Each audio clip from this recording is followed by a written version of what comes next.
ಹಾಸನ ಹಾಗೂ ಸುತ್ತಮುತ್ತಲಿನ ಪ್ರದೇಶಗಳ ಸಂಚಾರ ದಟ್ಟಣೆ ಕಡಿಮೆ ಮಾಡುವ ಉದ್ದೇಶದಿಂದ ಹಾಸನ ವರ್ತುಲ ರಸ್ತೆಗೆ ಸಮ್ಮತಿ ಸೂಚಿಸಬೇಕೆಂದು ಮಾಜಿ ಪ್ರಧಾನಿ ಹಾಗೂ ಜೆಡಿಎಸ್ ವರಿಷ್ಠ ಎಚ್.ಡಿ. ದೇವೇಗೌಡ ಕೇಂದ್ರ ಸಚಿವ ನಿತಿನ್ ಗಡ್ಕರಿ ಅವರಿಗೆ ಮನವಿ ಸಲ್ಲಿಸಿದ್ದಾರೆ.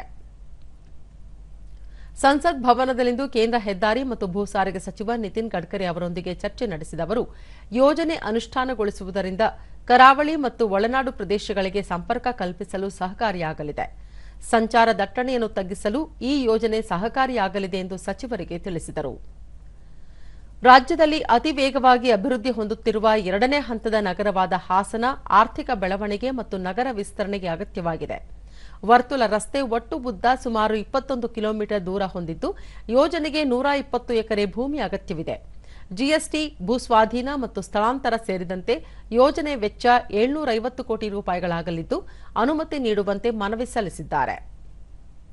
ಈ ವೇಳೆ ಬೃಹತ್ ಕೈಗಾರಿಕಾ ಸಚಿವ ಎಚ್.ಡಿ. ಕುಮಾರಸ್ವಾಮಿ, ಸಂಸದ ಮಲ್ಲೇಶ್ ಬಾಬು ಸೇರಿದಂತೆ ಹಾಸನ ಜಿಲ್ಲೆಯ ಜನಪ್ರತಿನಿಧಿಗಳು ಉಪಸ್ಥಿತರಿದ್ದರು.